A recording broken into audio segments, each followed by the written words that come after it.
tugire Kristo. Imana ishimwe. Assalamu alaikum. Murakoze cyane.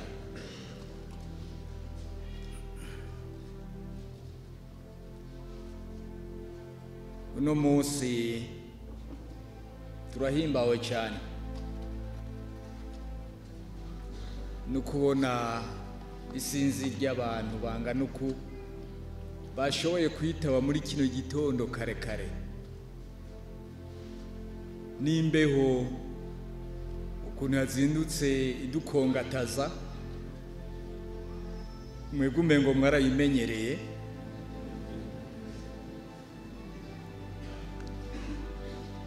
Mugabo naho mvuka harakanye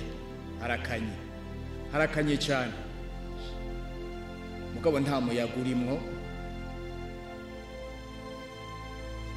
Uyu muyaga iwanyu niwo mwisangije.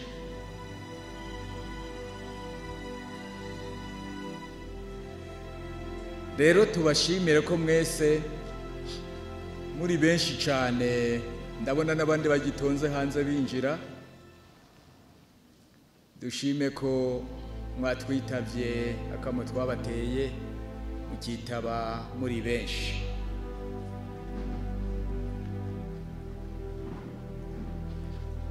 Reka muvyo tugiye kuganira uno munsi, reka tubanze tubabwire société coopérative icarico. Coopérative ibi mwebwe muvuga ngo ni coopérative, kuko rimwe na rimwe hari ibintu vyitiranywa, ariko naho tugiye kuraba neza tugasanga hari kutamenya amategeko, kutamenya amabwiriza.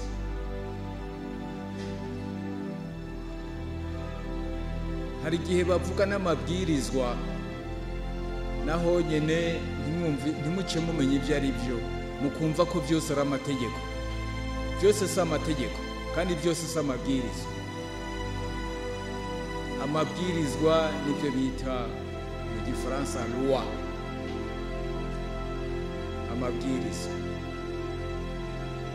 mugabo ibyo bita amategeko bindi mu gifaransa byita amareglement, biratandukanye.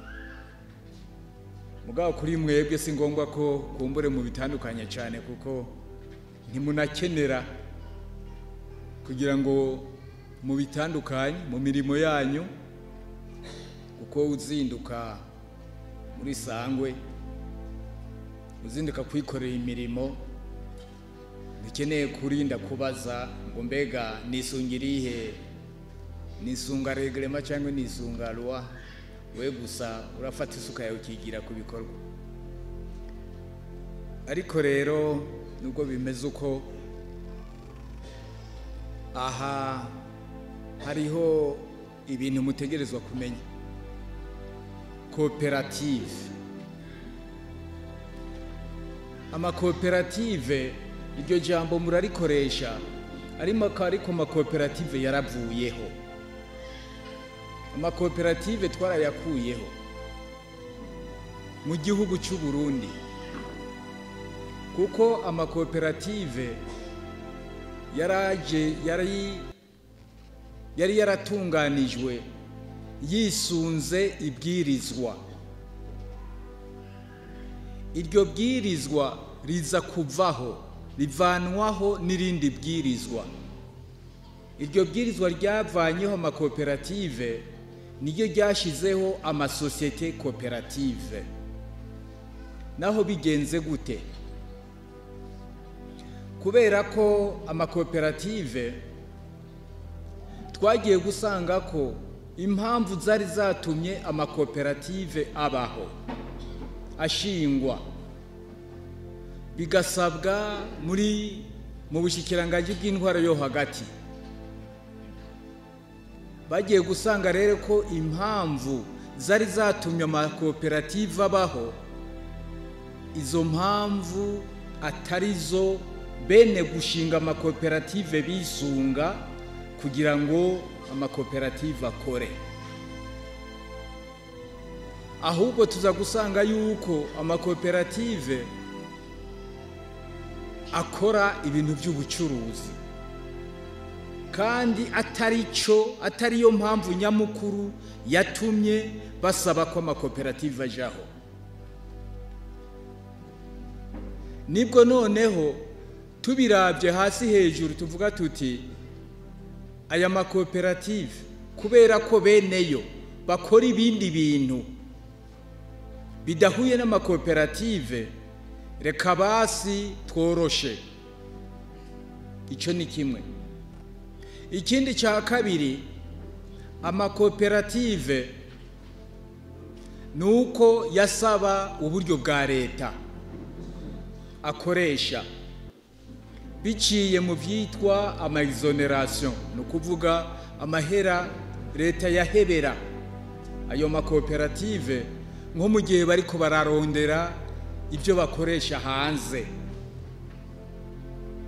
Ni kuvuga ibyo bintu ugasanga byanakoresha ya mahera mvamakungu, amadevisi. Amakoperative rero agakoresha ayo mahera akasaba muri leta bakabaha, kuko byari byemewe mu ibwirizwa ryega amakoperative. Ariko baza gusanga yuko ayo makoperative menshi hafi nka yose ahomba, agahombana amahera ya leta. Kandi uko amakoperative yarateye yarameze, leta ntiyashobora kugira icyo yoyakorako, ntiyashobora kwinjiramo ngo irabe impamvu ayo makoperative ariko ahombana amahera ya leta, kandi leta idashoboye kugira icyo yokora ngo ihanure canke itange inzira yo gushobora gukosora. Nibwo noneho ibyo byose, ibyo bine mvuze, leta ibiravye neza niho yavuga iti ibi bintu nibyo bandanya uko. Abo bantu bakora ibyo batasabiye amakoperative, abo bantu baka amadevise, mahera mvamakungu, bagahomba kandi leta idashoboye kugira ikibafasha, bagahomba rero leta ibabona kandi homba ni vyayo. Niho bavuze bati ayo makoperative tuyahagarike. Naho byaturutse bayahagaritse rero, ahagarikwa n'irindi bwirizwa ryashinze amasosiyete koperative. Ibwirizwa zasizeho amasosiyete koperative niryo ryavanyeho iryo rindi bwirizwa ryaraba amakoperative. Ni ukuvuga rero ndabivuze kugira ngo mwumve ko amakoperative atakibaho.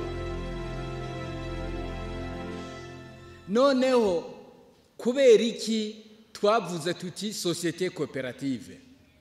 Nuko societe koperative ataho yimiriwe, nta gikorwa na kimwe yimiriwe. Muca muvyumva, haba gucuruza, haba gushora ibintu hanze, haba kurangura ibintu hanze, haba gusaba amadevise, vyose societe koperative iravyemerewe. Kandi societe koperative zikaba mu bisata byose bw'ubuzima bw'igihugu,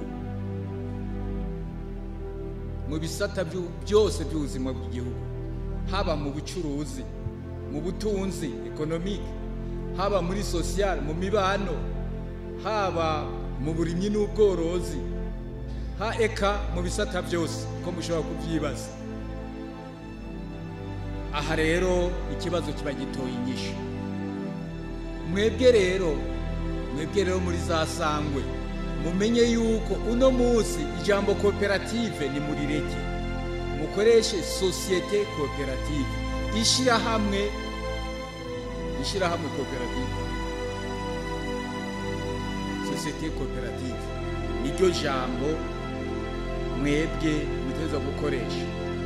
Uko umuntu aca bumva buriya hariho abandi bantu bataraza nk'ubu iyo bavuze sosiyete koperative yatumye hajaho urwego kumbure mwagiye mwumva urwego rwitwa ANACOP. ANACOP ni urwego twashizeho rwo gukurikirana amasosiyete koperative, apana amakoperative mugabo amasosiyete koperative. Hariho n'urundi rwego ruriko rurahinduka nabwo ingene rukora ni urwego rwitwa FONIC. FONIC ubundi yari isanzwe na ifise uko ikora, irondera ibintu by'amafaranga canke irondera uburyo ifasha amakoperative kugira ngo ashobore gukora. Mugabo murumva ko amakoperative yahavuye, amakoperative rero yahavuye n'ubwo rwego FONIC nabwo bitegerezwa guhindura ingene wakora. Ubwo rero ibi bintu bibiri FONIC na ANACOP nibyo bizoza biza kubafasha hariya mu kazi kanyu, hariya muri za sangwe n'amasosiyete koperative yanyu. Nabyumvise yuko nyakubahwa Amatari yabitubwiye ko hariho amasosiyete koperative, araba za sangwe n'ayandi amasosiyete koperative y'abandi bantu, hakaba amasosiyete koperative y'abakenyezi n'abajene. Twabyumvise mwabikoze neza cyane.